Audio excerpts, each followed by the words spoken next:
Hey everyone, my name is Josh and welcome back to your fourth stimulus package and news update. We have a lot of news to get into in today's video, but first, if you would like to receive 2 free stocks from Webull valued up to $2,300, make sure to claim them by clicking my link, which you will find in the description box below. Okay, so following the recent inflation report, Vice President Kamala Harris was asked, is all of this inflation really a big deal? For Americans at home who are feeling the economic pinch, when do you expect they can expect to feel relief? You mentioned Christmas in your remarks. Will this be the most expensive Christmas in history after the most expensive Thanksgiving in history? And then on one of the provisions in the Build Back Better bill, paid family leave. Here in France, women are offered 16 weeks of paid maternity leave. Fathers are offered 28 days. Is it frustrating to you that the U.S. can't secure the same for American parents? And why is paid family leave not a red line in this package for this administration? So on the inflation piece, we, as I said earlier, fully appreciate the significance of things costing more. It's a big deal. It's a big deal. And so we are doing what we can, making it probably one of our highest priorities. I talk to the president about it often. One of our highest priorities. We need to bring costs down for the American people, and in particular for working people and working families. And again, I'll go back to my previous point. That is why we have been pushing so hard since the beginning for Build Back Better, because it is absolutely and almost uniquely designed to do just that, to make it easier for people to live. And for most Americans, making it easier for them to live means bringing the cost of living down, especially for essential services. On the piece, Harris admits that inflation is, yes, a very big deal, and that it is a priority for the administration.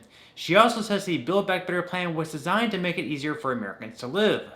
To do this, she argues, it means to bring the cost of living down. So to help with raising children, for example, that's why they want to give parents with children $250 to $300 each month per child. Okay, so one recent statistic is that 1 in every 4 Americans have experienced some type of income loss as a result of higher prices. The White House press secretary, Jim Psaki, answers how urgent it is for the Biden administration to get this solved. Okay, just a quick one on the economy, on inflation. So 1 in 4 Americans, according to a new survey, have experienced some kind of loss of income as a result of higher prices. The president has expressed concern about this. I know that you were working on different fronts to address this, but I mean, how urgent is it, and how, is there any sort of specific concern that this is going to affect not just political outcomes, but just the overall economy? Sure. Well, Andrea, first let me say that, a lot of the talk about inflation, I'm not saying from you, but in general out there, has been, it's become a political cudgel, and it shouldn't be. It's impacting, as you said, millions of Americans, no matter their political party, and that's certainly of concern to the president. I would note that everyone from the Federal Reserve to Wall Street agree with our assessment that inflation is already expected to be substantially decelerate next year. I know you're not talking about that, but that's an important component here. And economists across the board also agree that the president's economic agenda, the bipartisan infrastructure bill that he will sign on Monday, and the Build Back Better bill that we are working to move forward will not add to inflationary pressure and will ease inflationary pressure over the long term. But when we move past the economic jargon, which I realize is what you're asking me, and talk about the real impacts on people's lives, we're really talking about cost to people, right? And you talked about this on Wednesday. So it's cost of childcare, cost of housing, cost of gas, cost of household goods. That's how people are experiencing this on a day-to-day basis. And that is, of course, of concern to the president. Our view is that the real risk here is inaction. And the reason I wanted to do this slide today, I love slides and graphics on my first day back, because we had to have one, but is because if we don't act on Build Back Better, what we're doing is won't be able to cut childcare costs in 2020. We know that is a huge impact on people's daily lives and American families. We won't be able to make preschool free for many families starting in 2022, saving many families $8,600. We won't be able to get ahead of skyrocketing housing costs. I mean, that's a part of this bill too. Has a major investment in building new housing, affordable housing units so that people can move into them and live in them and address the pending housing crisis. And we won't be able to save Americans thousands of dollars by negotiating prescription drug prices. So our view is this makes a strong case. This is a strong case for moving forward with this agenda, because what we're really talking about is cost to American families, how it's impacting them, and that's something that if we don't act now, we won't be able to address these things in the short term either. Psaki says that inflation shouldn't be made political and that inflation is supposed to be reduced by next year. So not much of concern for Psaki, but they're really trying to drive the cost for people down, whether that be for childcare or whatever else. Their view is they need to pass the Build Back Better Act, which in their mind will drive the cost down for families. The leader of the House Progressive Caucus, Pramila Jayapal, had a pretty similar answer to Psaki and Harris. When asked about the immediate solution to inflation, she said the best solution would be to help families cut their cost. And Congresswoman, let me start there. Joe Manchin's referring to this current inflation issue as an inflation tax. What do you see and what do you tell your constituents? Because on one hand, wages are up, and on the other hand, cost of living is up. Well, Chuck, that's exactly right. I mean, that is what we're hearing from my constituents. They're not talking about inflation, by the way. They're talking about, hey, I don't have enough money in my budget to pay for the things I need to pay for. And the reason I say it that way is because it's really important to understand that if you're on a fixed budget, as many people are, as I have been in my life, then what you're always trying to do is balance what you have to spend with what you have in that budget. The way that we can fix that immediately while the supply chain issues are being worked out, while the economy recovers from COVID and the worst economic downturn we've seen in recent history, is we can actually help families cut their costs. How do we do that? We passed the Build Back Better Act. We cut childcare costs in half by assuring that no family is going to pay more than 7%. We ensure that pre-K is provided for 3- and 4-year-olds. We cut the cost of pharmaceutical drugs so that people can actually pay less for their health care. Those are the things that are going to immediately affect people's pocketbooks. And that is why it is so important to pass the Build Back Better Act, which I think is actually going to help people survive through this time of recovery. Let's be clear. It is going to take time to recover. We knew that. We have made tremendous progress on COVID, but my families are telling me, look, I still don't have childcare. My kids are just starting to get vaccinated and go back to school. That's the uncertainty that families are living with, and we have to respond by cutting their costs, which is exactly what we do in Build Back Better. Jayapal says it's incredibly important to pass the Build Back Better Act because it will help people survive through this time of recovery. Of course, Joe Manchin argues that the Build Back Better Act will only make things worse.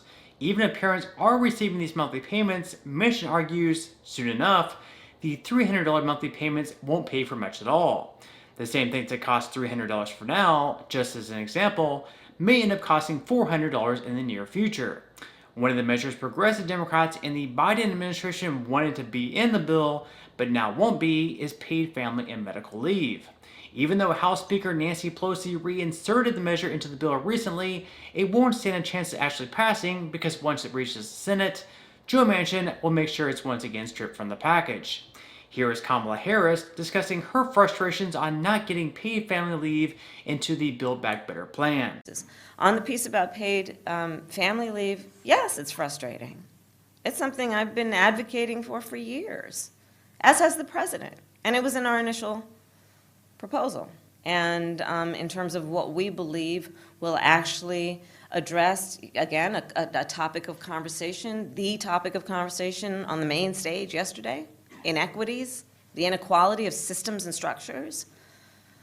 We know that this is an issue that disproportionately affects women and working women. We know that in the United States, and I know around the world, we have seen working women, because of the pandemic, leave the workforce. At the rate in the United States, the most recent number I saw is somewhere around 2 million women have left the workforce. And let's be clear about this. An issue that impacts working women not only directly impacts the economy of their household, it impacts the economy of our whole society. When you lift up the economic status of women, you necessarily lift up the economic status of families, and all of society benefits. So yes, I'm frustrated. And it is, I think, a shame that we are not yet a leader on this. We have work to do. And that is why the President and I are committed to doing this work. It's important, and it matters. And again, I'll go back to my previous point. You know, there are those of us who have been fighting for this for a long time, and there are many more who perhaps kind of heard about it, but really saw it during the pandemic. I mean, most recently, I had the TV on, but I was doing that was in a briefing, I think, so I was doing something else, so I didn't hear. But it was an image of somebody doing a Zoom, and their one child came in, and then the toddler came in after that, and then somebody came in and grabbed the two kids, and then yesterday we saw a different example of that. But yeah, it's a big issue.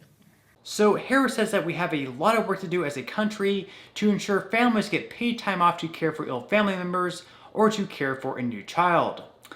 Okay, so on Monday, it is expected that Joe Biden will finally sign the infrastructure bill into law. In a statement, the administration said that he will be joined by several members of Congress who helped pass the package, although one senator not joining them, despite touting the bill to his home state, will be Mitch McConnell. In a statement, McConnell said he had better things to do. In the bill, just as a refresher, $550 billion is dedicated for transportation, utilities, and broadband. Then it also invests $110 billion in the roads, bridges, and other major projects.